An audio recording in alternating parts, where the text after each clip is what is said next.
Nuri Bey hoş geldiniz. Hoş bulduk hocam. Şimdi siz yaklaşık olarak bir yıl aşkındır bizim protezi kullanıyorsunuz. Horlama protezini benim yapmış oldum.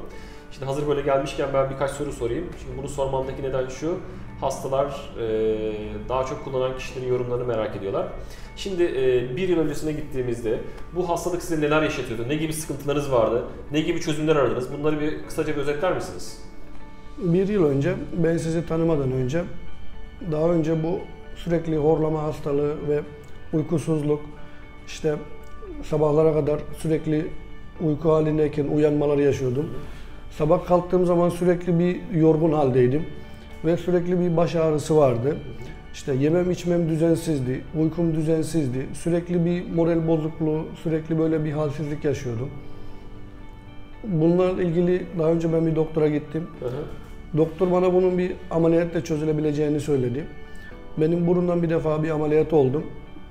Yani hemen hemen 3-4 saat süren bir ameliyat sürecim geçti. Bunun akabinde doktor 3 ayda düzeldi demesine rağmen üzerinden 6 ay, 7 ay geçti ve hala aynı sıkıntılarım, aynı problemlerim devam ediyordu. Daha sonra tekrar doktora gittiğimde bana farklı bir cihaz önerdi. CPAP maskesi önerdiler. Evet, bir maskeyi takın dediler. Yalnız bu maskeyi kullanan birkaç tane arkadaşla tanıştım sosyal medya aracılığıyla. Faydası olmadığını söylediler. Ben de sonra o maskeyi almadım ve kullanmadım. Daha sonra yine... Aslında araya gireyim, faydası olmuyor değil de onu kullanmak biraz zor, alışmak biraz zor. Yani verimli kullanmak lazım onun faydasını alabilmek için. Sonra ne oldu? Sonra ben bunun üzerine yine araştırmalarım devam ederken bir tane arkadaşım sosyal medyada sizin bir videonuzu gördü. Sizin videonuzu görerek oradan etkilendiğini söyledi ve bana bunun linkini attı, sizin linkinizi, sitenizin. Dedi ki burayı bir inceleyin.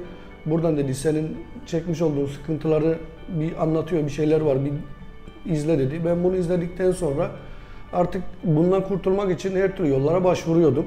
Yani ameliyata gidene kadar bütün şeyleri elimden gelen her türlü çabayı gösterdim kurtulmak için. En son sizi gördükten sonra dedim ki bir daha şansımı deneyeyim dedim. Sizden randevu aldım. Randevuyla geldim buraya.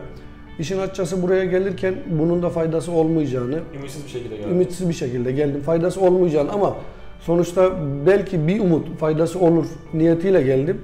Cihazı yaptırdım. Son bir yıldır kullanıyorum. Ve yapmış olduğum ameliyatları boşuna yapıldığını anladım.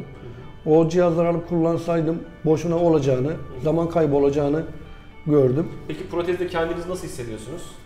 İlk bir haftalık süreçte ister istemez bir çene ağrısı falan bir alışma evresi oluyor. Yaşamıştım ama ondan sonra yani akşamları yattığım zaman sağ tarafımda yattığım zaman sabah kalkıyorum sağ tarafımda. Hiç geceleri sabaha kadar uyanmıyorum. Sabah kalktığım zaman çok dinç kalkıyorum. Normal saatlerde 8 saat, 9 saat yattığım zaman sabahları kalkamıyordum.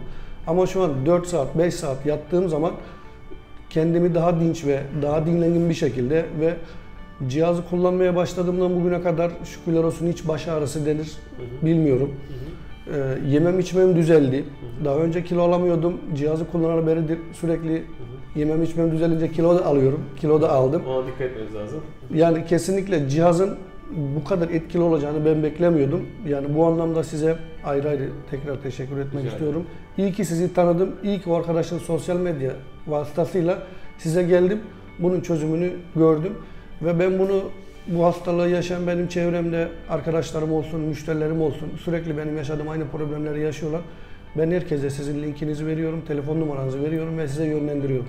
Çok sağ olun, çok teşekkür ederiz yorumlarınız için. Artık biz teşekkür ederiz.